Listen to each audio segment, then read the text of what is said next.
बैठो बैठो बैठो। नमस्ते।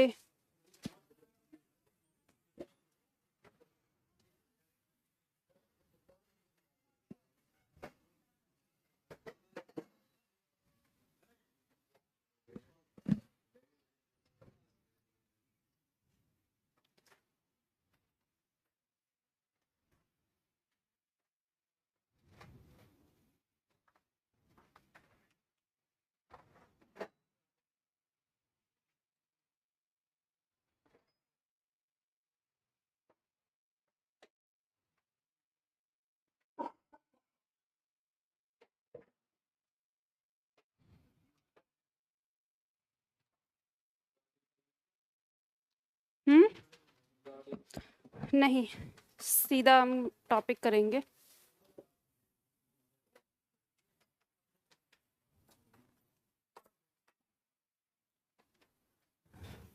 ऑनलाइन में एक छात्र कह रहा है, मैडम आप बहुत अच्छी लग रही हैं।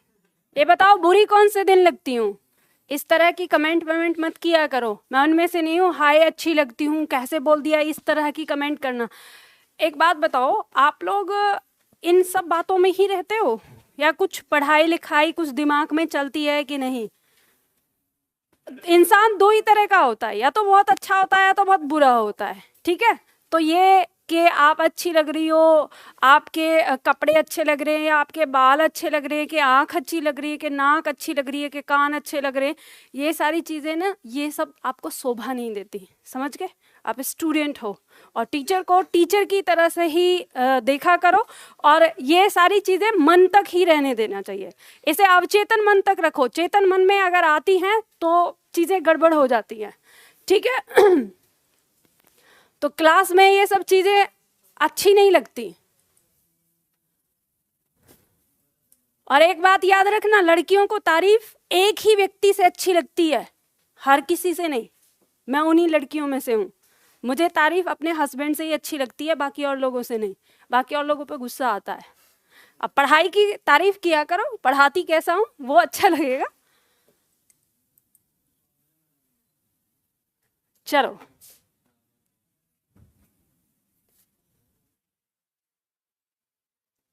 आज हम क्या पढ़ने वाले हैं? अलंकार में कहाँ तक हमने पढ़ लिया था?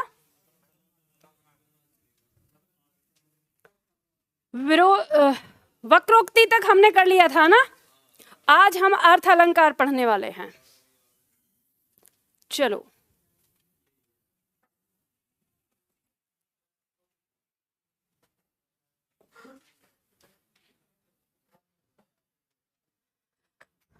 हम लोगों ने कल की क्लास में शब्द अलंकार कंप्लीट कर लिए थे, ठीक है? आज हम पढ़ने वाले हैं अर्थ अलंकार। ध्यान रखिएगा, हमारी जो अलंकार की क्लास होगी वो लगभग 5 या 6 क्लास होती हैं, ठीक है? तो मेरे पास दो तरीके हैं, मैं तेज गति से पढ़ा के इन्हें कम भी कर सकती हूँ, और अगर आप ये कहो कि नहीं मैम हमें समझ में आना चाहिए, तो हमारी 6 क्लास, लगभग 6 क्लास हमारी हो जाती है अलंकार में। तो कैसे पढ़ना चाहोगे? समझ में आना चाहिए, मतलब एक बार पढ़ के बस एक बार दोबारा उसे ना पढ़ना पड़े। चलो, हाँ ठीक है, तो आराम आराम से पढ़ते हैं। तो सबसे पहले आज हम पढ़ने वाले हैं अर्थ अलंकार। और आपको पता है अर्थ अलंकार वे अलंकार होते हैं जिनके अर्थ में चमत्कार उत्पन्न होता है, ठीक है? उन्हें हम क्या कहते हैं? अर्थ अलंकार कहते हैं। और अर्थ अलंकार को पढ़ने से पहले हमें दो चीज़ों के बारे में पढ़ना है, एक उपमेय और एक उपमान। ये दो शब्द आते हैं हमारी परीक्षा में, हमसे अक्सर, मतलब परीक्षा में नहीं, परिभाषा में। अब जो हमारी परिभाषा आएंगी उन परिभाषा में हमें उपमेय और उपमान ये दो शब्द बार बार देखने को मिलेंगे। तो होता क्या है कि जब उपमेय और उपमान, उपमेय उपमान बार बार आता है तो हमें सारी परिभाषाएं एक जैसी लगती हैं और हमें समझ में नहीं आता कि ये कहना क्या चाह रहा है। तो सबसे पहले हम समझेंगे कि क्या तो होता है उपमेय और क्या होता है उपमान। तो हम बात करेंगे उपमेय की। तो उपमेय का, अगर अभी लिखना नहीं है कुछ भी, मैं खुद लिखवाऊंगी। अगर हम उपमेय की बात करते हैं तो हम कहेंगे कि ये क्या है? मुख्य वस्तु है। अब मुख्य वस्तु का मतलब क्या होता है? मुख्य वस्तु का मतलब है जिसके बारे में हम बात कर रहे हैं, मतलब जो हम बात कर रहे हैं, जिसके संबंध में हम कह रहे हैं, उसे हम मुख्य वस्तु कहते हैं। और उपमान आता है तो उपमान वो वस्तु होती है जिससे हम तुलना करते हैं, ठीक है, जिससे क्या करते हैं, तुलना करते हैं। अब उदाहरण के लिए देखिए, जैसे मान लो कि आप कहो कि उसका मुख चंद्रमा के समान सुंदर है, तो यहाँ पे जो हम बात कर रहे हैं वो किसके बारे में बात कर रहे हैं, मुख के, यानी उसके मुख के बारे में बात कर रहे हैं। तो जो मुख शब्द है वो हमारा क्या होगा, वो उपमेय होगा, यानी वो क्या है, मुख्य वस्तु। और इसकी तुलना किससे की गई है, चंद्रमा से, तो चंद्रमा हमारा क्या हो जाएगा, उपमान हो जाएगा। बात समझ में आ गई।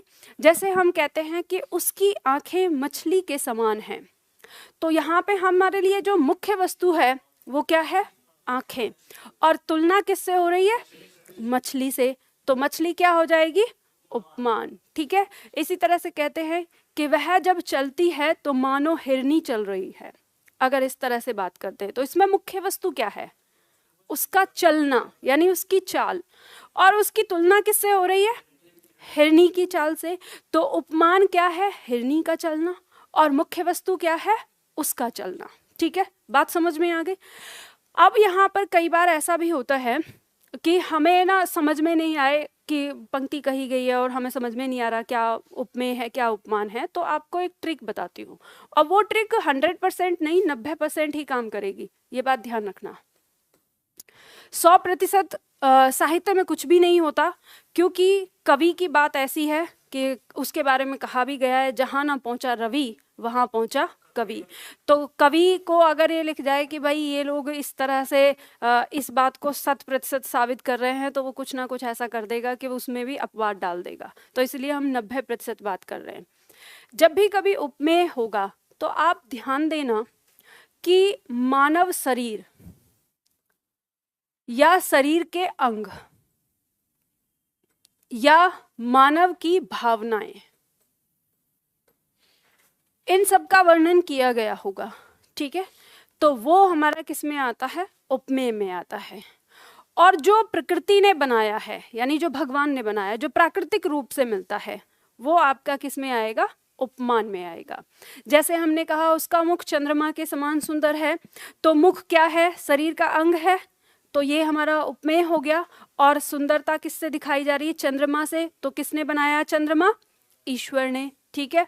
उसी तरह से हमने जब कहा कि उसकी चाल हिरनी के जैसी है, तो चाल, चलना जो है वो मानव शरीर का एक हिस्सा है, भावना या उसकी क्रिया प्रतिक्रिया है। और जो हिरनी है वो किसने बनाई है, ईश्वर ने बनाई है। तो इस तरह से जब भी हम आगे देखेंगे कहीं पर भी उपमेय उपमान जब भी हमें इसमें छांटना होगा तो हम ऐसे ही समझेंगे। जैसे मान लो कभी कहते हैं कि क्रोध रूपी अग्नि आ जाता है, कि क्रोध रूपी अग्नि, तो क्रोध क्या हो गया, मानव शरीर की भावना हो गई, तो ये हो गई उपमेय। और अग्नि ये तो ईश्वर ने बनाई है, तो ये क्या हो गई, उपमान। तो इसी तरह से आपको शब्दों को समझना है आगे इसमें। तो ये बात समझ में आ गई। चलो अब नोट्स बना लो। यहाँ पर अभी एक छात्र कह रहा था कि मैम मुझे ये नोट्स नहीं मिल रहे हैं, जो नोट्स की बात कर रहे हैं। देखो मैं पहले भी बता चुकी हूँ, फिर बता देती हूँ। आपको कहीं पर भी कोई भी समस्या होती है तो दिए हुए नंबर पर कॉल करके ऑफिस में आप पूछ सकते हैं, ठीक है।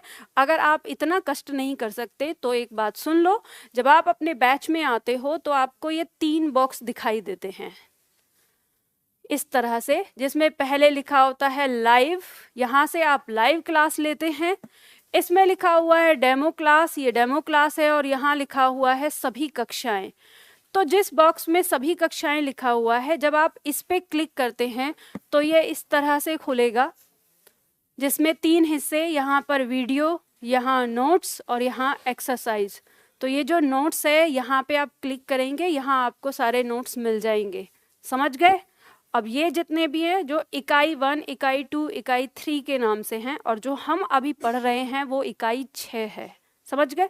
जब हमारी क्लास लौट के आएगी घूम के, तब बाकी इकाई हम पढ़ेंगे। तो अभी जो हम पहले पढ़ रहे हैं वो इकाई 6 है। चलो तो अब यहाँ पे लिखो, उपमेय के सामने आपको एक लाइन लिखनी है। लिखो इसमें, वह मुख्य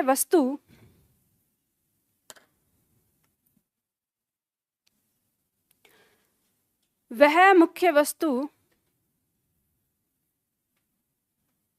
जिसके विषय में बात हो रही है वह मुख्य वस्तु जिसके विषय में बात हो रही है उसे उपमेय कहते हैं। उसे उपमेय कहते हैं। वह मुख्य वस्तु जिसके विषय में बात हो रही है उसे उपमेय कहते हैं। दूसरा लिखो उपमान में, जिसके समान या जिसके जैसा। जिसके समान या जिसके जैसा मुख्य वस्तु को दिखाया जाता है। जिसके समान या जिसके जैसा मुख्य वस्तु को दिखाया जाता है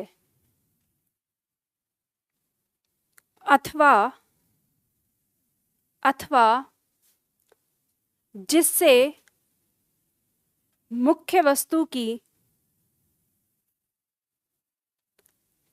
तुलना की जाती है। अथवा जिससे मुख्य वस्तु की तुलना की जाती है उसे उपमान कहते हैं।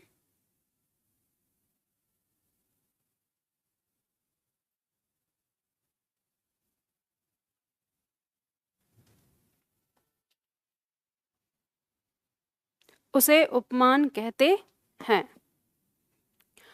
उदाहरण देखिए इसमें।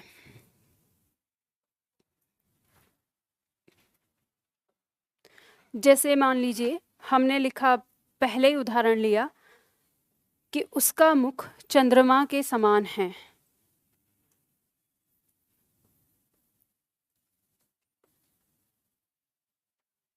उसका मुख चंद्रमा के समान है।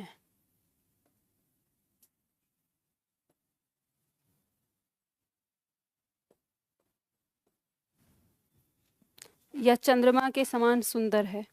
ठीक है, इतना भी लिखेंगे तो भी हमें इसमें समझ है कि क्या कहना चाह रहा है।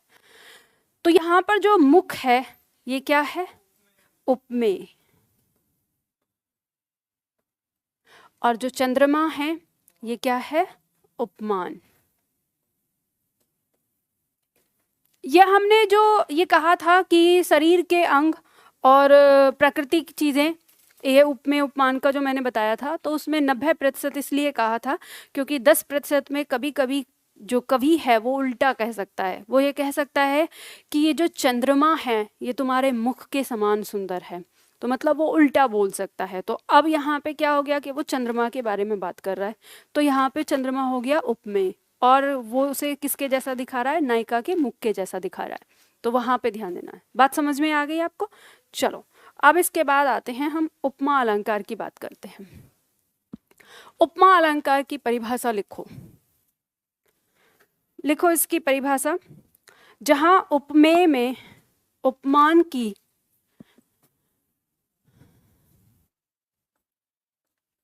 जहां उपमेय में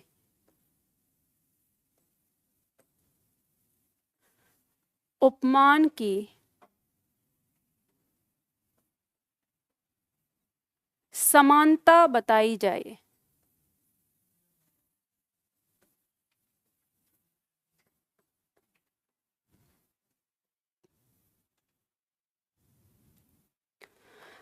अरे क्यों इतना ज्यादा बार बार लिख रहे हो कि परिभाषा लिख दिया करो, लिख दिया करो। छोटे बच्चे हो क्या जो हर चीज यहाँ पे लिख के दूं आप लोगों को? हाँ, आप इसका मतलब ये है कि आपको हिंदी लिखनी नहीं आती है बिल्कुल?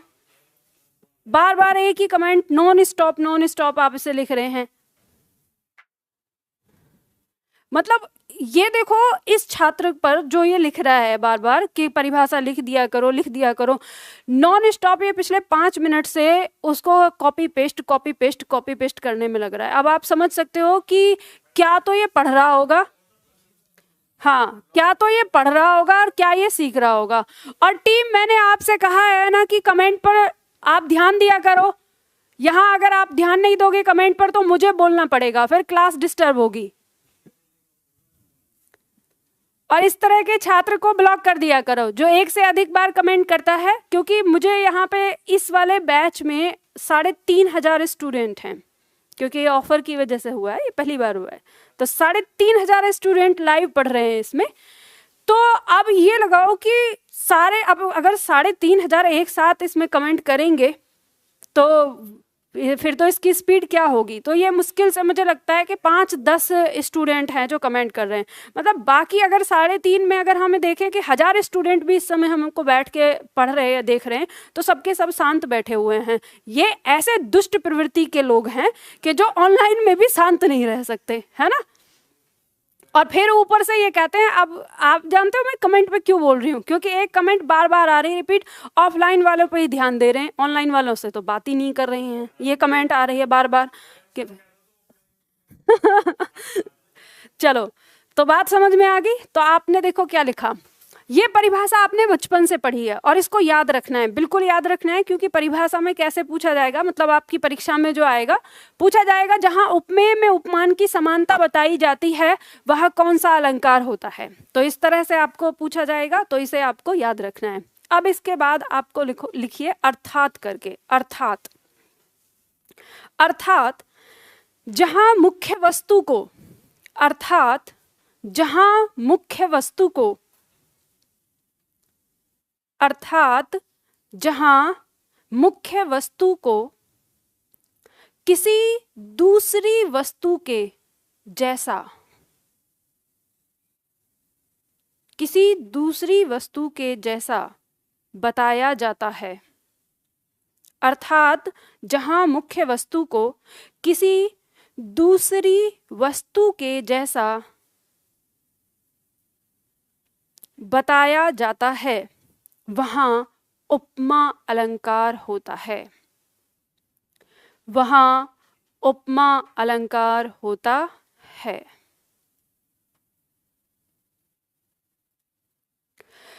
एक परिभाषा जो आपकी परीक्षा में ज्यों की त्यों पूछी जाती है, और दूसरी परिभाषा है आपको समझने के लिए, ठीक है, इसके साथ ही आपको समझना है।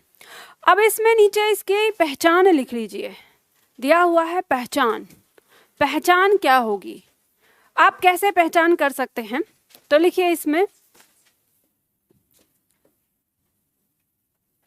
पंक्ति में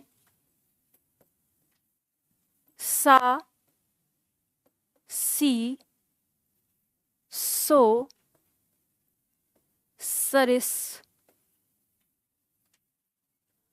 तुल्य, जैसा आदि शब्द, आदि शब्द देखने को मिलते हैं, ठीक है। अब लिखना चाहते हो तो इस बात को लिख लो, आदि शब्द देखने को मिलते हैं। आपको जब भी किसी पंक्ति के अंदर उपमा अलंकार देखना है, पहले लिख लो, उसके बाद समझाती हूँ। आदि शब्द देखने को मिलते हैं।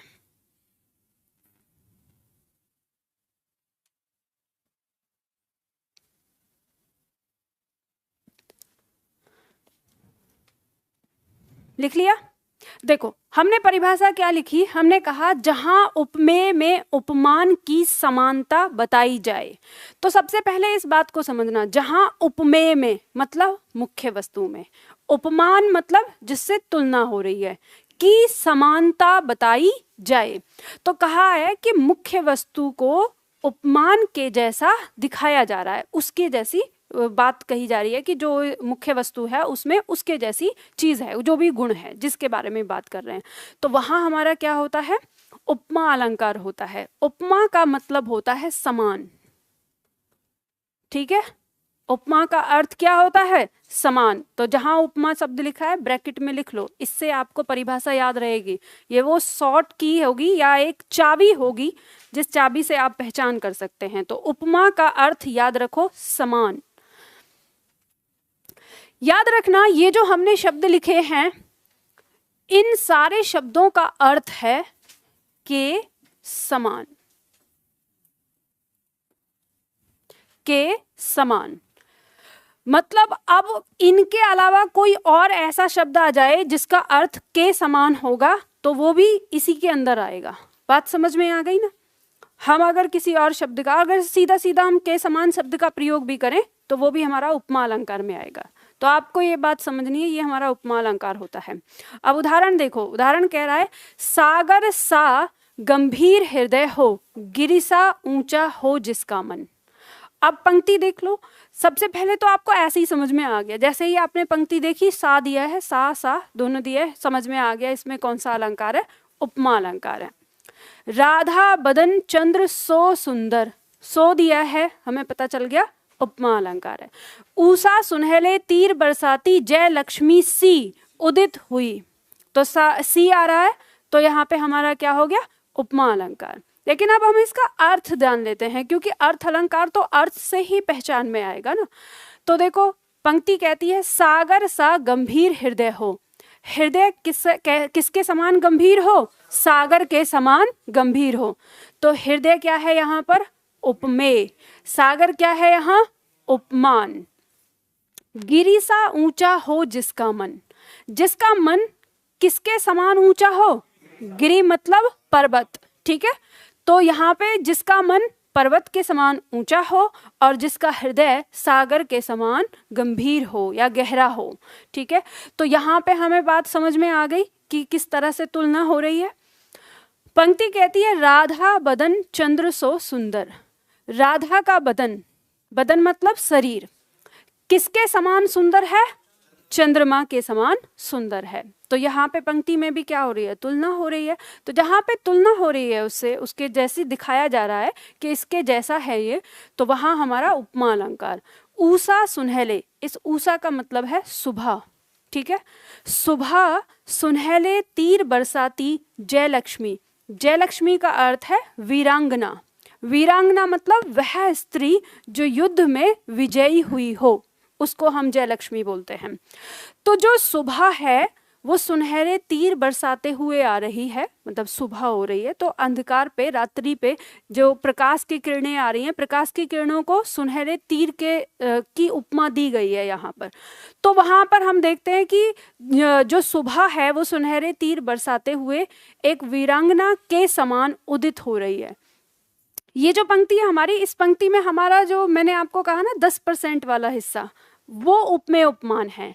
इसमें जो हमारा उपमेय है वो क्या है, सुबह है, क्योंकि सुबह के बारे में बात हो रही है। सुबह किस तरह से हो रही है, किस प्रकार से हुई है, और उसको किसके जैसा दिखाया गया है, जयलक्ष्मी के जैसा दिखाया गया है। तो उपमान इसमें जयलक्ष्मी है। बात समझ में आ गई। तो यहाँ पे हमें पता चलता है कि सुबह जयलक्ष्मी यानी वीरांगना के समान उदित हो रही है। तो यहाँ पर हमें तुलना होते हुए यानी समानता दिखाते हुए आ रहा है, पता चल रहा है। तो यहाँ उपमा अलंकार होगा। अब उपमा अलंकार, अब अगर आप यूपी के एग्जाम की तैयारी कर रहे हैं तो उपमा अलंकार आपका यही पूछा जाता है। लेकिन अगर आप MPSI की तैयारी कर रहे हैं, या MPSI और अध्यापक वाली जो परीक्षा होती है उनके लिए अगला पॉइंट कि उपमा के प्रकार माने जाते हैं, पूछ लिए जाते हैं कि उपमा कितने प्रकार की होती है। तो उपमा अलंकार 2 प्रकार का माना गया है, पूर्ण उपमा और लुप्त उपमा। पूर्ण उपमा क्या होता है, जिसमें चारों अंग उपस्थित होते हैं वो पूर्ण उपमा होता है, और जिसमें कोई एक अंग लुप्त मतलब गायब होता है तो वो लुप्त उपमा होता है।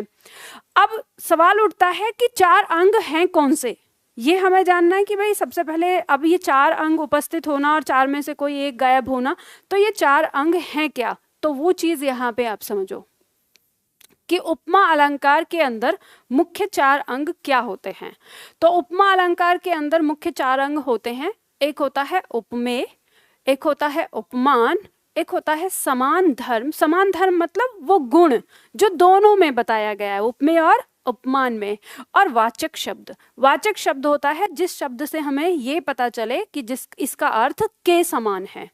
तो वाचक शब्द हमारे क्या हो गए, तो वाचक शब्द ये समझ लो आपके वो होंगे जो मैंने पहचान में लिखाए, सा सी सो सम, उन्हीं सबका तो अर्थ है के समान, ठीक है। तो वाचक शब्द होता है जिसका अर्थ होता है के समान।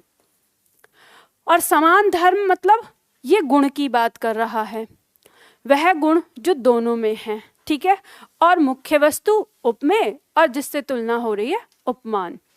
उदाहरण दिया है जैसे सीता का मुख चंद्रमा के समान सुंदर है।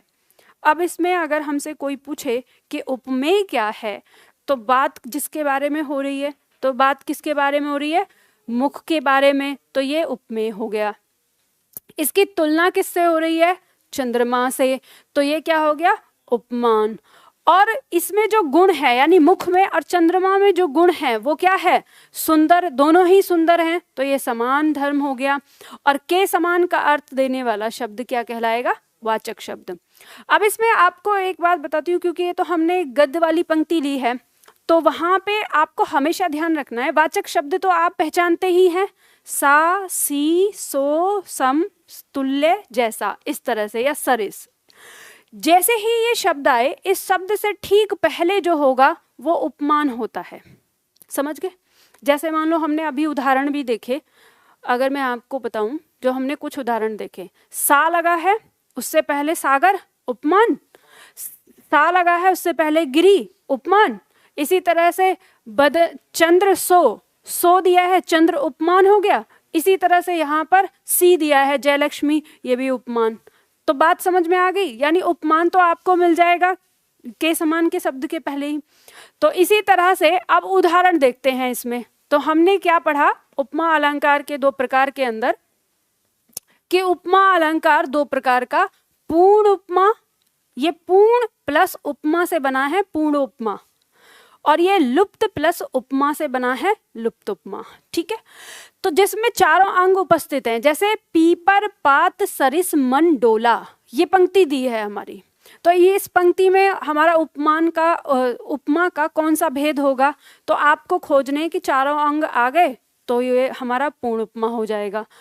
जैसे पीपर, पात, पीपल का पत्ता, ठीक है, सरिस के समान, मन, डोला, मन किसके समान डोल रहा है? पीपल के पत्ते के समान। तो हम किसके बारे में बात कर रहे हैं? मन के बारे में बात कर रहे हैं कि मन डोलता है किसके समान? पीपल के पत्ते के समान। तो मन हमारी मुख्य वस्तु यानी उपमेय हो गया। और डोलना, जो डोलने का काम कर रहा है, मन भी डोल रहा है और पीपल का पत्ता भी डोल रहा है। अच्छा, आप में से किसी को ये डाउट है कि मैम पीपल का पत्ता डोलने का मतलब कैसे? आप लोगों को पता है पीपल का पेड़ देखा है आपने? पीपल के पेड़ के जो पत्ते हैं, हवा नहीं भी चल रही हो, बिल्कुल शांत हो, तब भी आप देखेंगे हर पत्ती हिलती रहती है, वो हिलता रहेगा। इसलिए पीपल के पेड़ को पीपल का पेड़ जो है वो थोड़े आवाज भी करता है बहुत ज्यादा। तो ऐसे कहा जाता है, कुछ लोग, मतलब बहुत सारी कहानियां हैं पीपल के पेड़ को लेकर।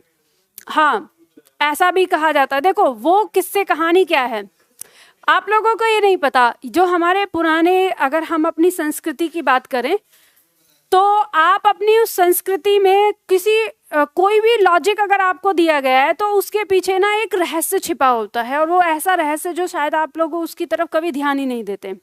जैसे हम परंपरा से चला आ रहा है कि पीपल के पेड़ पे भूत रहता है, ऐसा कहा जाता है। और कुछ लोग कहते हैं कि पीपल के पेड़ पे भगवान विष्णु रहते हैं, है ना। तो दोनों ही, अब किसी के लिए तो उस पे भगवान रहते हैं और किसी के लिए उस पे भूत रहता है। अरे सुन तो लो उसका क्या लॉजिक है। तो साइंस ने इसके ऊपर रिसर्च की, तो साइंस ने पाया कि पीपल का पेड़ एक ऐसा पेड़ होता है जो 24 घंटे ऑक्सीजन देता है। यानी हम बाकी पेड़ पौधों की बात करें तो जो बाकी पेड़ पौधे हैं तभी वो ऑक्सीजन देते हैं जब उन पे धूप पड़ती है, यानी दिन में ही। तो जिस समय प्रकाश संश्लेषण की क्रिया होती है उसी समय वो देते हैं। लेकिन पीपल का जो पेड़ है उसमें ये क्रिया हमेशा होती रहती है, तो इसलिए वो ऑक्सीजन हमेशा निकालता है। तो अब हमारे जो प्राचीन जमाने के जो लोग थे, उन्होंने कहा कि देखो ये पेड़ हमारे पर्यावरण के लिए अति महत्वपूर्ण है, तो इस पेड़ को नहीं काटा जाना चाहिए। तो अब उनको ये भी पता था कि मानव तो मानव ठहरा, मानेगा तो है नहीं ये पेड़ को काटे बिना, इसको लकड़ियां चाहिए, क्योंकि उस जमाने में आग किससे जलाते थे? लकड़ियों से ही जलाते थे। तो उन्होंने मिलके ये कहा कि कुछ ऐसा फैलाओ आडंबर जिससे ये डरने लगे। तो शुरू में लोगों ने कहा कि ऐसा करो कि भगवान के नाम से थोड़ा डरेगा, तो बोलो कि इस पे भगवान रहते हैं, भगवान विष्णु का ये वृक्ष है, उनको बहुत ज़्यादा पसंद है, तो ऐसे फैलाया। तो अब जो भगवान को मानने वाले थे, भगवान का सम्मान करने वाले थे, तो वो इस पेड़ की पूजा करने लगे और उन्होंने कहा कि नहीं, इसको नहीं काटेंगे। लेकिन कुछ नास्तिक भी होते हैं दुष्ट प्रवृत्ति के, कि हम नहीं मानेंगे भगवान को, तो उन्होंने पेड़ को काटना शुरू कर दिया। तो फिर वही विद्वानों ने मिलके कहा कि ये ऐसे तो मानेगा नहीं, वो चीज़ खोजो जिससे ये डरता हो। तो पता है कि इंसान ज़्यादा किसी से डरता नहीं है, लेकिन भूत प्रेत से अधिकतर मात्रा में लोग डरते हैं। तो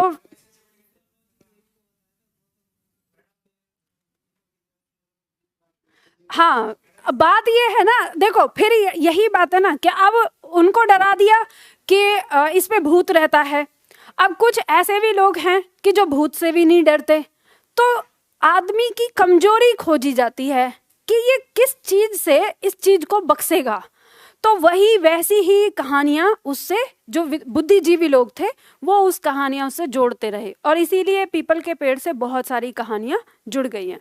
पर हमारी जो कहानी है यहाँ पर, वो ये कहानी है कि जो पीपल का पत्ता होता है वो 24 घंटे हिलता रहता है। तो कवि ने इसकी तुलना करी है मन से। जब तक हम सोते रहते हैं तब तो पता नहीं, कई बार तो सोने में भी सपने में चला जाता है, लेकिन जब हम जगे होते हैं और हम एक जगह बैठे हैं, हमारा मन कभी स्थिर नहीं रहता, तो कहीं ना कहीं चला जाएगा। अब जैसे आप में से बहुत सारे छात्र ऐसे भी हैं कि जिस समय मैं आपसे बात कर रही हूँ और मैंने आपको कोई एक बात करी, मान लो मैंने ऐसे भूत शब्द बोला, तो वो भूत शब्द को पकड़ के कहीं और निकल गए और मैं यहाँ कुछ और बोल गई, उनको वो समझ में नहीं आया। ऐसे ही मैंने ऐसे विष्णु शब्द बोला तो विष्णु शब्द को पकड़ के उनका मन कहीं और निकल गया। ठीक है, तो इस तरह के बहुत सारे, मतलब हमारा जो मन है वो बहुत ज्यादा चंचल है। तो कवि ने उसी चीज को पकड़ा और उसी को यहाँ पे तुलना की है। बात समझ में आ गई? चलो वापस आते हैं अपने टॉपिक पे। तो पीपल का जो पत्ता है वो हमेशा हिलता रहता है, इसी प्रकार हमारा जो मन है वो भी हमेशा हिलता रहता है, डोलता रहता है। तो मन हो गया हमारा उपमेय और डोलना हो गया इसमें वो गुण जो दोनों में पाया जाता है। ठीक है, समान धर्म। अब सरिस का मतलब हो गया के समान, तो ये क्या हो गया? वाचक शब्द। और किससे तुलना की गई है मन की? पीपल के पत्ते से, तो ये हो गया हमारा उपमान। तो इसमें चारों भाग आए हैं, चारों अंग। तो जब चारों अंग आ गए तो इस पंक्ति के अंदर उपमा का कौन सा भेद? पूर्ण उपमा।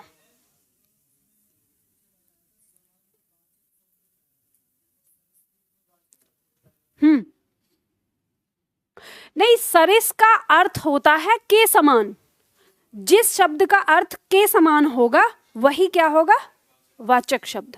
ठीक है, अब देखो लुप्त उपमा में देखेंगे जिसमें कोई एक अंग लुप्त हो, तो उदाहरण दिया है, पड़ी थी बिजली सी विकराल। अब मैंने आपको बताया कि सा, सी, सो, सरिस जैसे तुल्य ये शब्द, इनका मतलब क्या होता है? के समान। तो ये क्या हो गए? वाचक शब्द। और इस वाचक शब्द से ठीक पहले जो होता है वो क्या होता है? उपमान। तो ये आपको पता चल गया। पंक्ति कह रही है कि कोई चीज है जो बिजली के समान विकराल पड़ी है। तो विकराल कैसा हो गया? गुण हो गया। तो ये हो गया समान धर्म। अब यहाँ पे गायब क्या है? उपमेय। तो एक चीज गायब है, तो इसका मतलब ये कौन सी उपमा है? लुप्त उपमा। समझ में आ गई बात? चलो बताओ, आसान है कि नहीं? बस समझने की देर है। चलो देखो, रूपक अलंकार फटाफट से। रूपक अलंकार की परिभाषा लिखिए। चलो लिखो, जहां उपमेय में उपमान का, जहां उपमेय में उपमान का आरोप किया जाए,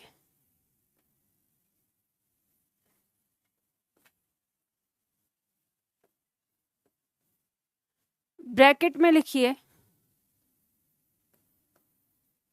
भेद रहित आरोप, ब्रैकेट बंद। दो तरह की परिभाषाएं आपको देखने को मिलती हैं।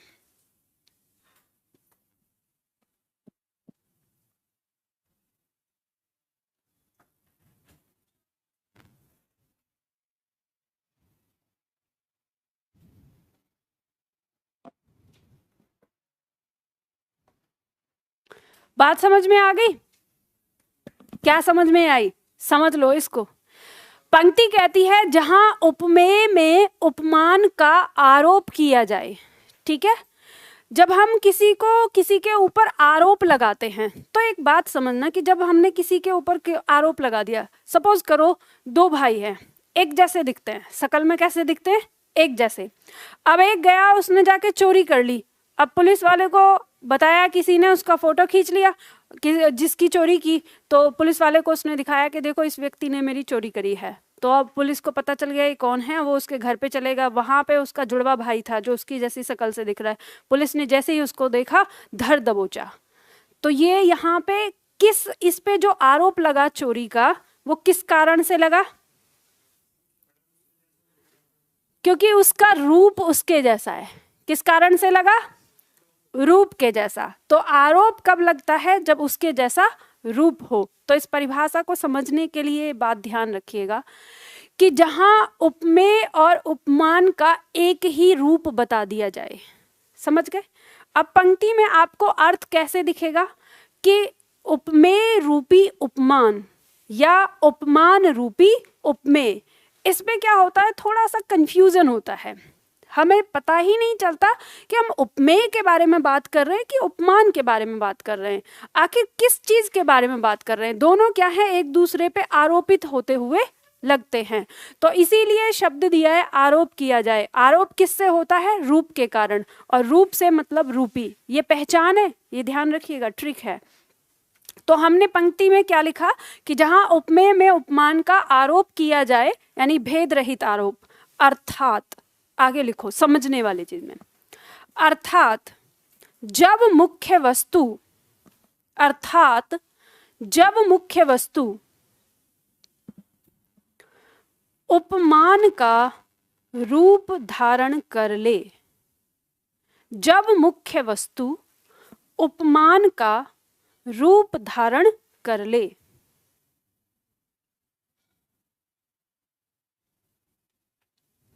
उपमान का रूप धारण कर ले, वहां रूपक अलंकार होता है,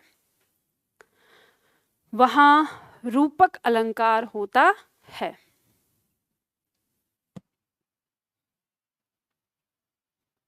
नीचे लिखो पहचान करके।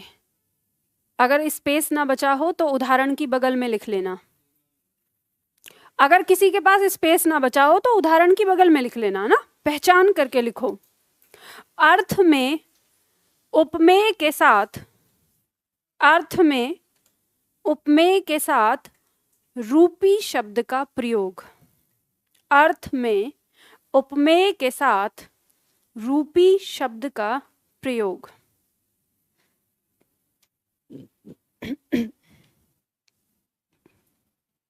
अर्थ में उपमेय के साथ रूपी शब्द का प्रयोग। अब देखो दो तरीके हैं इसको समझने के। एक तो आपको योजक चिन्ह देखने को मिलेगा पंक्ति के अंदर, ठीक है? तो ये जहां पे आप लिख सकते हो कि योजक चिन्ह देखने को मिलता है, लेकिन इसमें सावधानी बरतनी है। हर जगह योजक चिन्ह की बात नहीं। कहीं हमने जैसे जय लक्ष्मी सी लिखा तो वहां भी योजक चिन्ह लग जाता है, तो केवल योजक चिन्ह से काम नहीं चलेगा।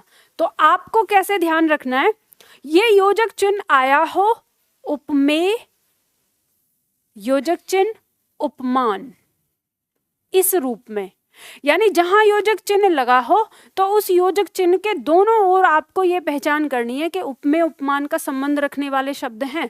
अगर उपमेय उपमान का संबंध रखने वाले शब्द हैं तो इसमें 100% आपका क्या होगा, रूपक अलंकार होगा। समझ गए? जैसे उदाहरण देखो, पायो जी मैंने राम रतन धन पायो, यानी राम रूपी रत्न।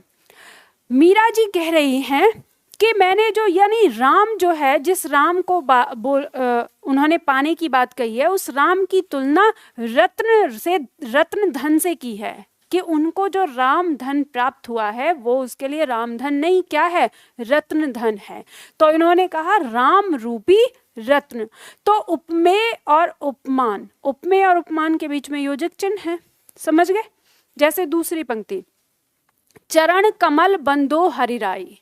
बंदो मतलब वंदना करना, हरि मतलब प्रभु। ठीक है, तो कवि कहता है कि चरण कमल, चरण रूपी कमल, यानी चरणों की जो तुलना की गई है या उसको जो बताया गया है वो कैसा बताया गया है, कमल के समान। अब यहाँ पे अगर हम ये कहते कमल के समान तो जब सासी होता तब हम इसमें लगाते, लेकिन यहाँ उल्टा कहा गया है। यहाँ क्या कहा गया है, चरण रूपी कमल, मतलब वो चरण जिन्होंने किसका रूप धारण कर लिया है, कमल का। तो रूप वाली बात आ जाए तो वहां पर क्या हो जाएगा, वहां रूपक अलंकार। तो इसको आपको ध्यान रखना है, जब भी ये चरण कमल ऐसे आएगा तो इसका अर्थ निकालना है चरण रूपी कमल, और जैसे ही रूपी आ जाएगा तो ये अलंकार कौन सा, रूपक, रूप से रूपी। पंक्ति ने जैसे कहा ना कि आरोप, भेद रहित आरोप या आरोप लगाना, आरोप कब लगता है, एक जैसा रूप होने पर। तो इन दोनों का एक जैसा रूप यहाँ पर कवि ने दिखाया है, इसलिए यहाँ पर रूपक अलंकार। मैया मैं तो चंद्र खिलौना ले हूं, यानी चंद्र रूपी खिलौना। चंद्रमा की जो चंद्रमा को जो दिखाया गया है वो खिलौना दिखाया गया है कि चंद्रमा रूपी खिलौना, यानी वो जो चंद्रमा है जिसने किसका रूप ले लिया है, खिलौने का। दुख है जीवन तरु के फूल, तरु मतलब वृक्ष। ये जो जीवन है, मतलब ये कहना कि ये जो दुख है इस जीवन रूपी वृक्ष के क्या है, फूल हैं। तो यहाँ पर जीवन और तरु के बीच में क्या है कि जीवन रूपी, जीवन को किसका रूप दे दिया है, वृक्ष का। बात समझ में आ गई। तो जब भी पंक्ति में आपको इस तरह से दिखाई देगा वहां पर हमारा क्या होगा, रूपक अलंकार होगा। हाँ जी, योजक चिन्ह पहचान है, लेकिन पहचान किस शर्त पे है, जब उन दोनों के बीच में रूपी आएगा तब। उपमेय उपमान होने चाहिए। अगर ऐसा भी होता है जो ये आपके सा सी है ना, इनसे पहले भी लगता है योजक चिन्ह, तो अगर योजक चिन्ह के बाद में सा सी सो लगा हुआ है तो आपको पता ही है कि वो क्या हो गया, उपमा हो गया। तो इतना जरा सा अंतर है, बहुत थोड़ा सा अंतर। और ये तुलना सब में हो रही है, चंद्रमा की यानी खिलौने की तुलना या चंद्रमा की तुलना खिलौने से हो रही है। ये तुलना ही है, मतलब उसके जैसा दिखाना, उसके समान, बस कहने का ढंग बदल दिया है। कहने का ढंग बदलते ही अलंकार बदल जाता है। जब हम उसे कहें, हमने अगर ये कहा राम सा रत्न, तो अगर हम राम सा रत्न या रत्न सा राम अगर ऐसे बोलें तो कैसा हो जाएगा, फिर हमारा राम रत्न के जैसा हो जाएगा। तो वहां क्या हो जाएगा, उपमा हो जाएगा। और यहाँ कह दिया राम रूपी रत्न कह दिया, या रत्न रूपी राम कह दिया, तो इसमें रूपक हो जाएगा। इतना सा अंतर होता है और कुछ नहीं होता। ठीक है, चलो इसके बाद उत्प्रेक्षा अलंकार। उत्प्रेक्षा अलंकार में उत्प्रेक्षा का अर्थ यहां पर रख लो, कल्पना। लिखो, इसकी परिभाषा लिखो।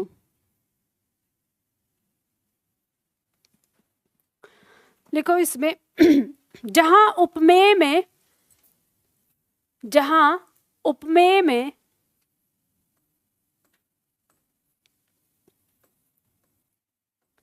जहां उपमेय में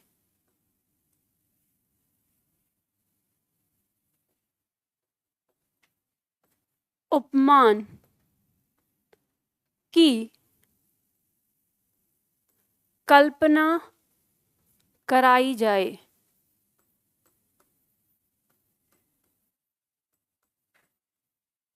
जहां उपमेय में उपमान की कल्पना कराई जाए, अर्थात करके लिखो।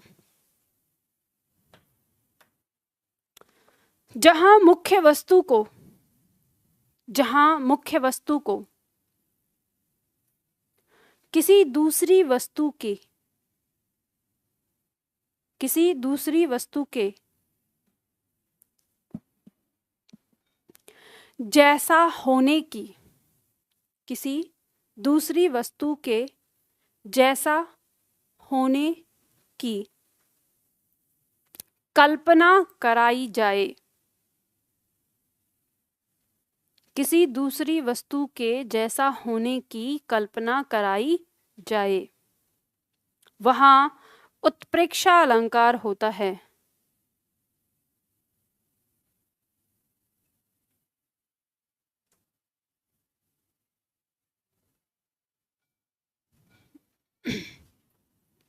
वहां उत्प्रेक्षा अलंकार होता है। पहचान में लिखो, पंक्ति में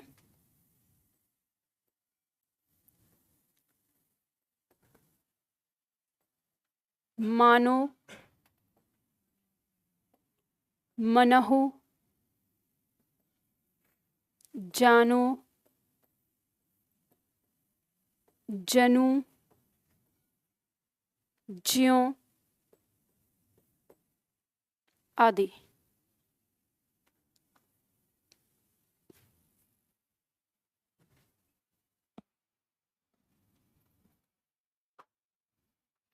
ये जितने भी यहाँ पर शब्द आएंगे, इनके अलावा और भी हो सकते हैं, ठीक है।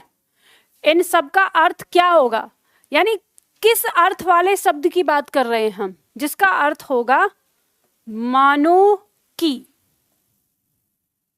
ठीक है, जिसका अर्थ क्या होगा, मानो की। अगर इसके अलावा कोई और भी शब्द ऐसा आता है जिसका अर्थ ये हो कि मानो की, ठीक है, वो किस में आएगा, हमारा उत्प्रेक्षा अलंकार के अंदर आएगा।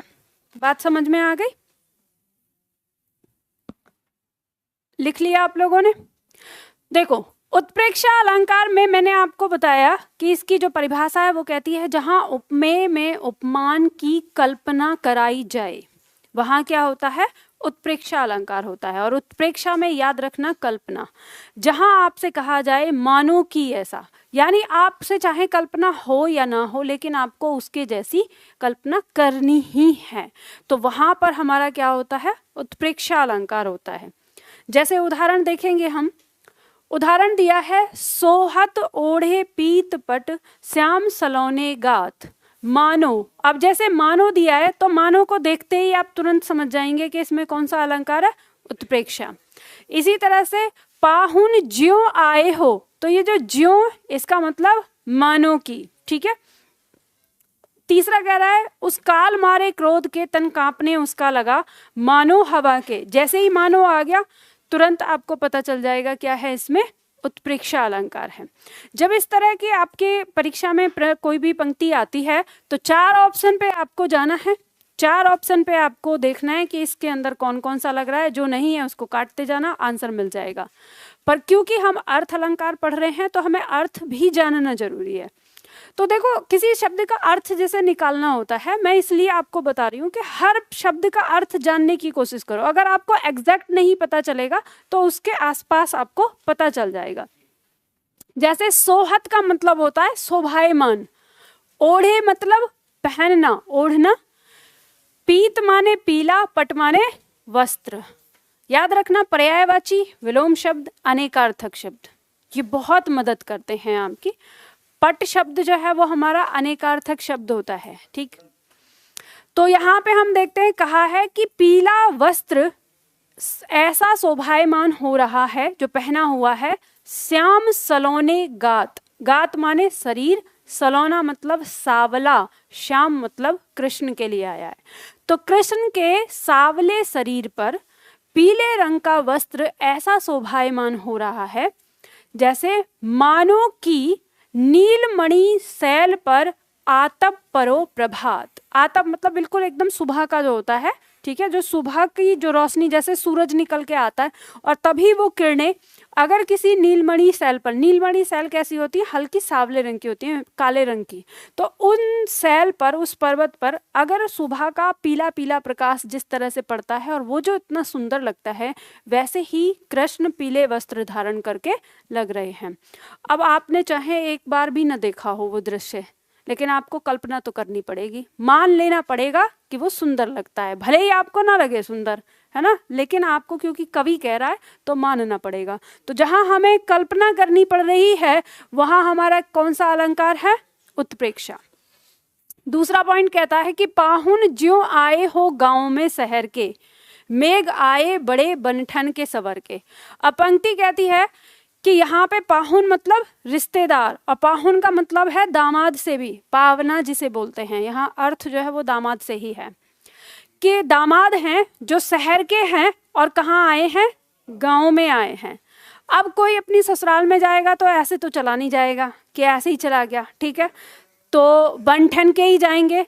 तो बनठन के गए हैं और ये उस समय के गांव की बात है जिस समय अगर गर्मी पड़ रही है तो सब लुंगी में ही रहते हैं। हाँ, अच्छा, चप्पल पहन के गए हैं तो वो उनका अपना हिसाब किताब है।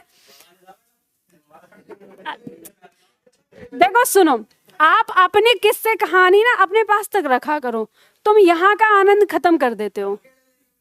ये बात ये समझ लो कि जब मैं व्याख्या करती हूँ तो मैं सोचती हूँ कि आपको थोड़ा सा आनंद भी आए। जब हम साहित्य पढ़ रहे हैं तो साहित्य में अगर आनंद ना आए तो फिर क्या फ़ायदा। लेकिन आप लोग ना अपनी बातों को लेके ना यहाँ का सारा मेरा मूड खराब कर देते हैं, एकदम ट्रैक बदल देते हैं आप। तो बात वही, अब यही चीज़ है कि अब आप ये सोच लो, या तो आपको आनंद के साथ पढ़ना है या फिर आप अपनी चीज़ बीच में टोक टोक करके क्लास की रिकॉर्डिंग भी ख़राब करो और बाकी और सारी चीज़ भी। क्योंकि और दूसरा ये है कि अगर मेरा मूड ख़राब हुआ तो फिर मैं आपको वैसे ही पढ़ाऊँगी जैसे बाकी और लोग पढ़ाते हैं, फिर वही बोरिंग, कुछ नहीं है। फिर ये जो मैं कह रही हूँ कि आपको साहित्य खेल खेल में सिखाने वाली चीज़ वो सब खत्म हो जाएगी। तो आपकी मर्जी है, अब मुझे रोक लो, बीच में टोक लो, जैसे करना है आपके ऊपर होता है मुझसे कितना अच्छा पढ़ना है और कितना नहीं। तभी तो अब देखो मेरा मूड खराब हो गया। अब सुन लो बस ऐसे ही, मेघ आए बड़े बन-ठन के सवर के। जिस तरह से काले बादल अगर बन-ठन के सवर के आ जाएं तो वैसे ही जो ये दामाद हैं ये थोड़े सज सवर के आए हैं, थोड़े काले रंग के हैं।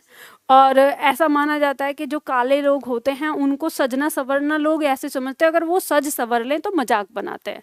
तो वही वाला यहाँ पे इसमें पॉइंट दिया गया है कि वो थोड़े सांवले रंग के हैं और आए हैं, तो लोग कह रहे हैं कि जैसे कोई काले बादल बन ठन के आ गए हों। तो कल्पना कराई जा रही है कि मानो कि कोई बादल बन ठन के आ गया हो। तीसरा पॉइंट कहता है, उस काल मारे क्रोध के तन कांपने उसका लगा, मानो हवा के वेग से सोता हुआ सागर जगा। अब यहाँ पे कहा है, जो ये पंक्तियां हैं कि उस काल मारे क्रोध के, यानी ऐसा क्रोध आया है नायक को कि उसका जो तन है वो कांपने लगा है और ऐसा लग रहा है कि मानो हवा के वेग से सोता हुआ सागर जगा। कि जैसे किसी ने हवा के वेग से, मतलब जैसे सागर सो रहा था और हवा के वेग ने उसको जगा दिया हो, जैसे मतलब सुनामी आ जाए और सागर में अगर सुनामी उठेगी तो किस तरह से होगा, तो भयानक लगेगा। तो यहाँ पर यानी जो मानो है ये हमें बता रहा है कि उससे उसकी क्या कर रहा है, तुलना कर रहा है। अब आपको कल्पना करनी पड़ेगी। अब यहाँ पे व्यक्ति है जिसे गुस्सा आ रहा है और गुस्से में उसका तन कांप रहा है, आपको उस जगह पर सागर की कल्पना करनी पड़ेगी। तो कल्पना करनी हो रही है तो वो हमारा क्या हो गया, उत्प्रेक्षा अलंकार। बात समझ में आ गई। अब देखो यहां पर हमने 3 अलंकार पढ़े जो हमें एक जैसे लगते हैं।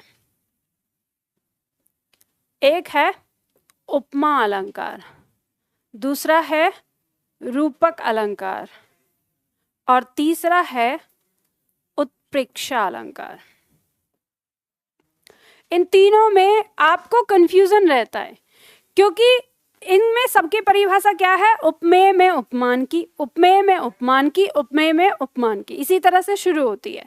तो आपको याद रखना है, जब उपमा की बात आएगी तो उपमेय में उपमान की समानता, तो जैसे ही समानता होगा तो उसमें क्या होगा, उपमा अलंकार।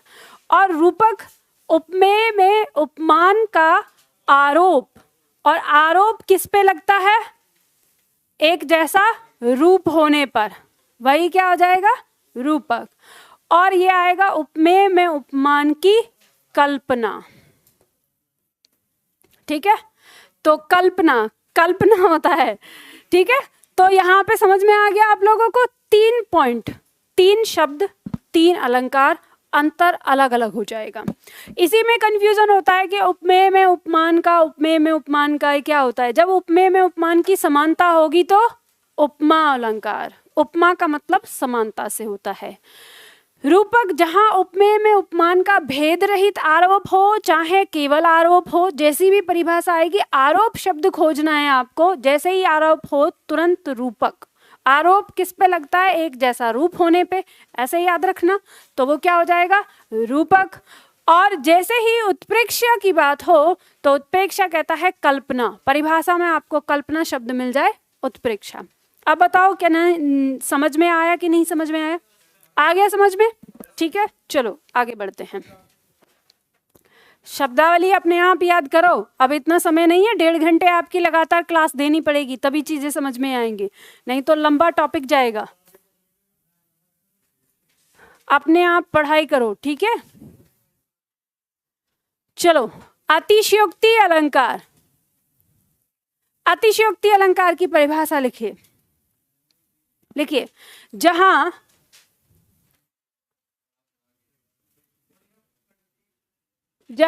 लोक सीमा का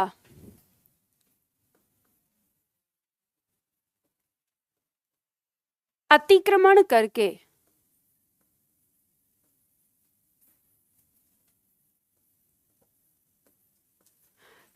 जहां लोक सीमा का अतिक्रमण करके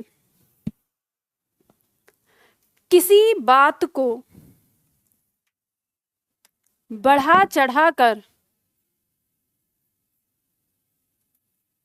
देखो क्या डिस्टर्ब कर रहे हो, लिख नहीं सकते।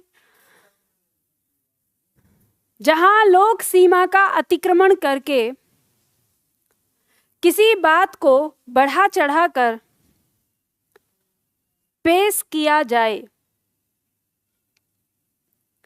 किसी बात को बढ़ा चढ़ाकर पेश किया जाए, कमा, वहां अतिशयोक्ति अलंकार होता है।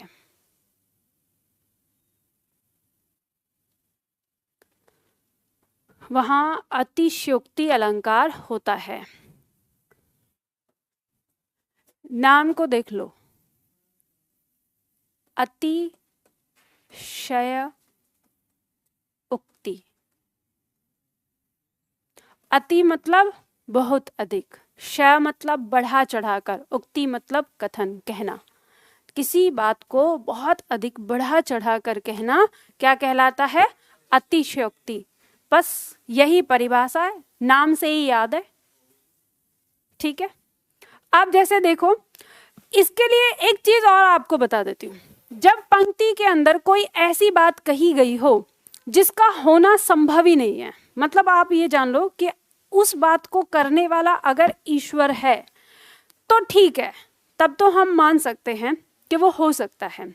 लेकिन ईश्वर को छोड़कर अगर उस काम के लिए किसी मनुष्य को चुना गया है कि ऐसा काम किसी मनुष्य ने किया है, तो फिर ये बात समझ जाओ कि ऐसा संभव है ही नहीं, मतलब सपने में भी शायद संभव नहीं है।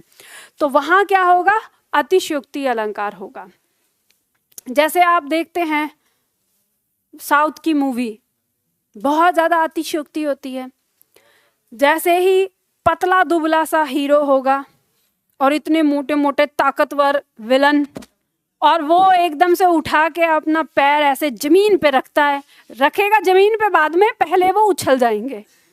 तो ये क्या है? अतिशयोक्ति, इसको कहते हैं। आज तक अच्छा मैं नहीं देखती इसलिए मुझे नहीं पता। तो देखो फिर बोलना शुरू किया तुम लोगों ने। मेरी बात सुनो पहले, ठीक है। बाकी और भी तो छात्र हैं, कितने अच्छे से सुनते हैं। इधर वाले छात्रों पे मैं बैन करती हूँ, अब चुप रहेंगे, कोई बोलेगा नहीं, और अगर कोई बोलेगा तो मैं इग्नोर करूंगी उस चीज को। हाँ हाँ बिल्कुल लिख सकते हो, लेकिन उदाहरण नहीं आएगा, है ना। तो मैंने उसके लिए आपको बताया है, पहचान के लिए तो आपको शब्द ही खोल के बता दिया कि जहां पर बहुत बढ़ा चढ़ा के बात हो, और पहचान के लिए ये कि ऐसा होना जहां संभव ना हो, वहां अतिशयोक्ति। जैसे उदाहरण दिया है, हनुमान की पूंछ में लगन न पाई आग, सगरी लंका जल गई, गए निशाचर भाग। अब यहाँ पर कवि कह रहा है कि हनुमान की पूंछ में अभी तक आग भी नहीं लग पाई थी, इतने तो सारी लंका जल गई और सारे निशाचर भाग गए। तो क्या ऐसा संभव हो सकता है? नहीं। तो अरे हनुमान की पूंछ में आग लगेगी तब हनुमान जी उछल के जाके हर जगह उसी पूंछ से तो आग लगाएंगे जिसमें आग लग रही है। अब यहाँ उनकी पूंछ में आग लगी नहीं है, उतने सारी लंका जल गई, ऐसे कैसे हो सकता है? पर यहाँ ये है क्योंकि आनंद दिलाने के लिए अलंकार हम क्यों डालते हैं किसी काव्य के अंदर? आनंद के लिए, ठीक है। तो इसलिए हमें क्या, अरे वाह क्या मतलब अलग से लगे। जैसे साउथ का हीरो होता है ना, एक मैंने सीन देखा था कि वो हॉस्पिटल में पड़ा हुआ है हीरो, और उसके माँ भाई और गर्लफ्रेंड वगैरह को विलन ने कैद कर रखा है। तो वहाँ पे वो गाना गाना शुरू करता है उसका भाई, और वो गाने की आवाज़, और वो पता नहीं कहाँ है कितनी दूर, और वो गाने की आवाज़ उस हीरो के कान में पड़ती है उस हॉस्पिटल में। तो अब वो तब से वो जगह नहीं है। जैसे ही कान में आवाज़ पड़ती है कोई बचपन का गाना जो साथ गाया करते थे, तो वो एकदम से उठ के खड़ा होता है। अब वहां से, अब वो भी कब, जब विलन ने गोली चला दी है उसके भाई पर। अब यहाँ से गोली चल रही है, वो गोली जा रही है, निकली है गोली में से, उधर जो हीरो है उसके कान में वो बात पड़ी है, वहां से उसकी आंख खुली, उसने उठ के सारा जो लगाया हुआ है वो सारा निकालता है, फिर शर्ट पहनता है स्टाइल में, देखो स्टाइल में शर्ट पहनता है, वहां से निकल के आता है बाहर। तो वो जो सड़क कूटने वाला होता है ना, रोलर, अब वो उस पे चढ़ के, यहाँ से गोली अभी आ ही रही है, ये निकल रही है, ये चल रही है, वो उस सड़क पे बीच में कुछ और लोग मिलते हैं, लड़कियों पे लाइनबाजी भी मारता है, किसी को बचाता भी है, कुछ ऐसा भी। इधर वो ये काम करते आ रहा है, उधर वो गोली चलती आ रही है, और फिर आके, हाँ मतलब वो आके जहाँ पे है विलन, वहाँ पे वो आ जाता है और आके बहुत तेज स्पीड से अपने भाई के सामने आके खड़ा हो जाता है। अब ये जो गोली है तब तक चली के आ रही थी, ज़्यादा दूरी नहीं थी विलन में और उसके भाई में, पर वो चल के आ रही थी बीच में ही, और जैसे ही वो आ जाता है गोली रुक जाती है, और वो रुक के वापस मुड़ जाती है और मुड़ के वापस उस विलन को लगती है। भाई कमाल। मैंने जब ये सीन देखा तो मुझे लगा कि हमारे अतिशयोक्ति अलंकार ने उस सीन के सामने साष्टांग करके कहा होगा, भाई साहब आप मेरे अंदर भी नहीं समाओगे, आपके लिए तो महा अतिशयोक्ति अलंकार बनाना पड़ेगा। तो ठीक है, खैर चलो दूसरा उदाहरण देखो।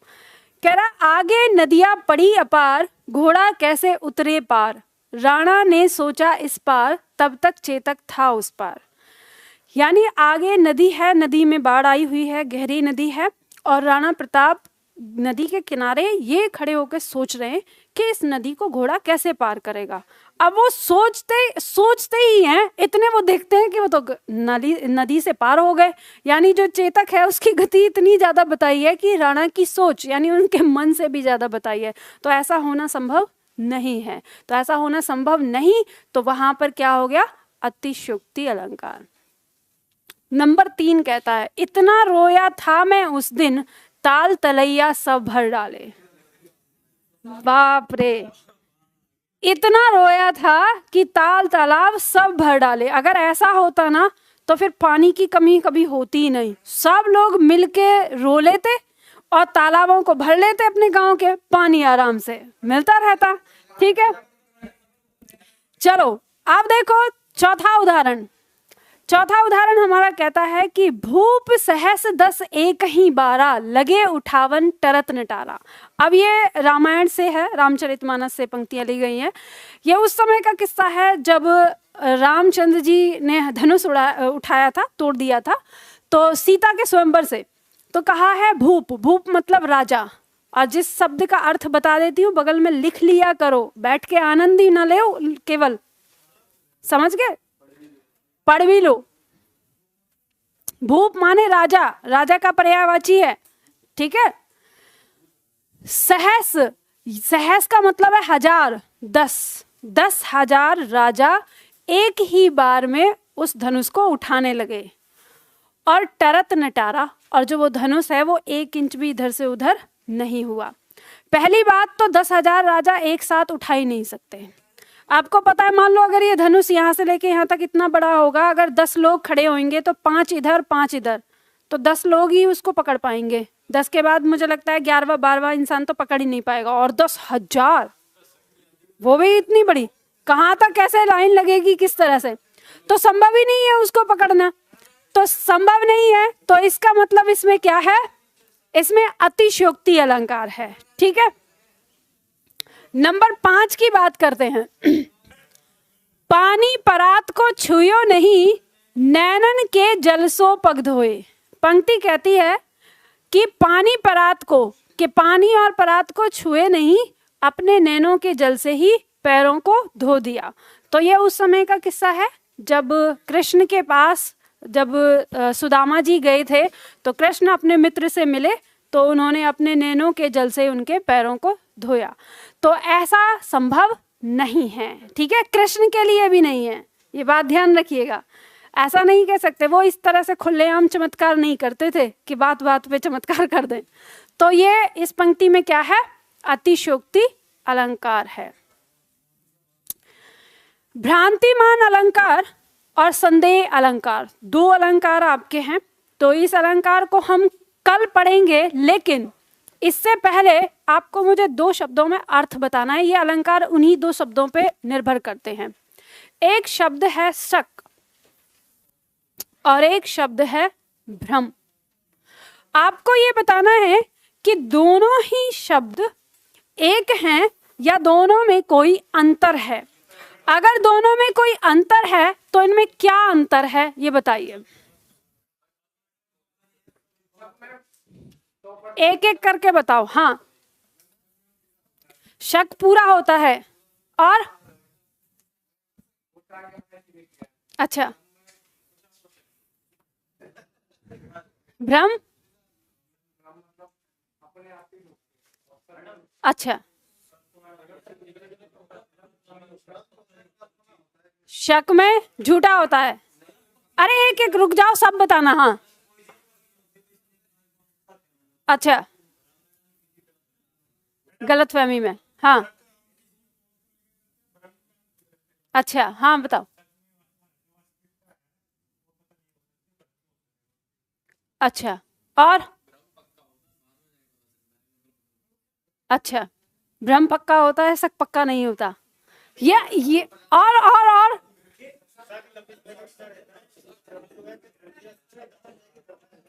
अच्छा, और बताओ। अच्छा, भ्रम खुद पे होता है, शक दूसरों पे होता है। और कोई नहीं, मैं जानना चाहती हूँ ना। अच्छा, एक बात तो ये है, सब लोगों की बातों से ये जाहिर होता है कि शक, जो आप कह रहे हो कि शक सच नहीं है, शक झूठा है, तो ये बात आपको जब पता है तो फिर क्यों शक करते हो? अच्छा,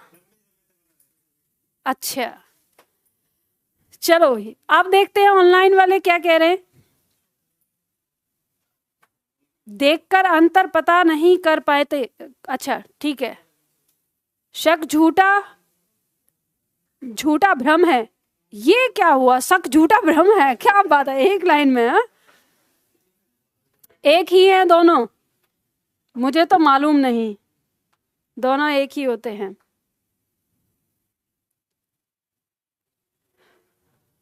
शक मिलता हो तो भी शक है नहीं भी, और भ्रम हमेशा गलत होता है। अच्छा, इस बैच में निबंध की कक्षा होगी। बेटा जो पूछ रही हूँ वो तो बता नहीं रहे। दूसरों के लिए शक और खुद के लिए भ्रम। चलो, बहुत बता लिया आप लोगों ने, अब सुन लो इन दोनों में अंतर क्या होता है। जीवन में भ्रम करना चाहिए लेकिन शक कभी नहीं करना चाहिए। शक जो है ये कभी खत्म नहीं होता। ये जो एक स्थिति परिस्थिति है उसमें ये हमेशा बना रहेगा। अगर वो स्थिति परिस्थिति अगर आपके सामने बार बार आए और आपको ये पता भी चल जाए कि ये नहीं ये है, फिर भी आपको शक होता रहेगा, उसको कहते हैं शक। और जो भ्रम होता है जीवन में एक बार होता है, फिर उस स्थिति में दोबारा नहीं होता। उदाहरण से समझो, जैसे मान लो ये रास्ता है और इस रास्ते पर यहाँ पे आप खड़े थे और यहाँ आप खड़े होके गोलगप्पे खा रहे हैं, ठीक है।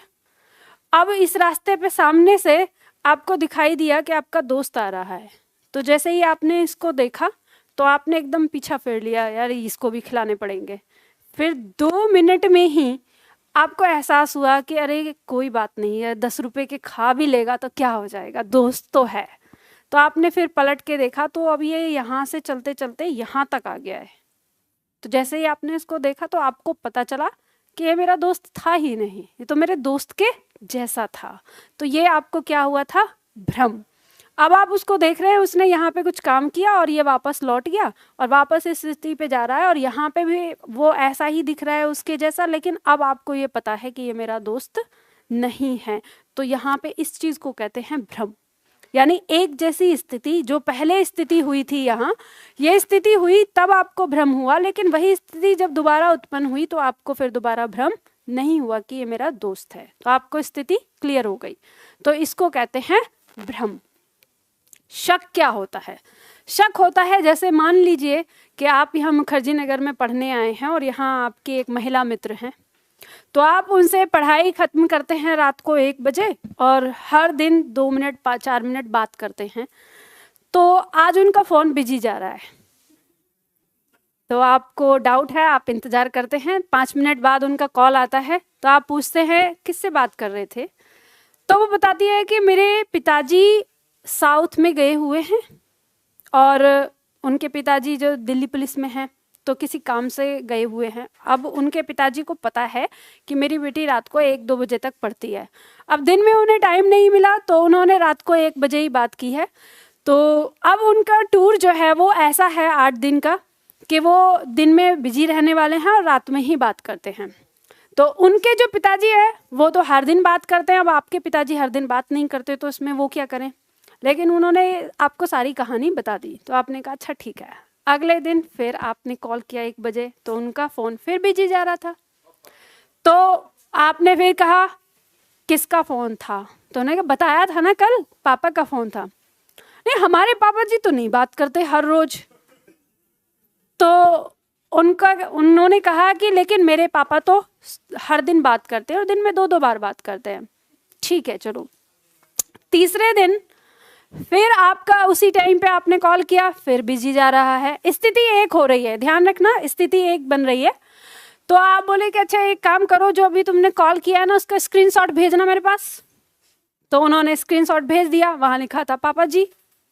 तो फिर थोड़ा सा आपको लगा अच्छा ठीक है। चौथे दिन फिर से, तो फिर आपने कहा एक काम करो, ये जो पापा जी वाला है ना, नंबर दो जरा मुझे। तो उन्होंने दे दिया कि ये लो नंबर। अब जैसे ही आपने कॉल किया वहां पे हेलो, एकदम पापा की आवाज है, अरे हाँ ये तो पापा की आवाज है। तो फिर आपने फिर रख दिया। उसके बाद फिर आपने जब फिर से बिजी जा रहा है तो आप कह रहे मान ही नहीं सकता कि पापा जी हो सकते हैं, ये मुझे कोई उल्लू बनाया जा रहा है। यानी कहने का मतलब है स्थिति जैसे हर बार एक से ऐसी होती जा रही है, आपके मन में जो शक है वो बार बार होता जा रहा है, तो इसको कहते हैं शक।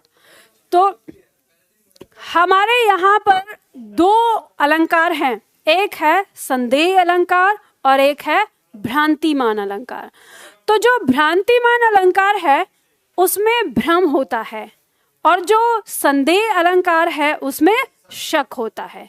ठीक है, तो इस पॉइंट को याद रखना। अब इसी चीज पे हम कल बात करेंगे, आज इतना ही करते हैं।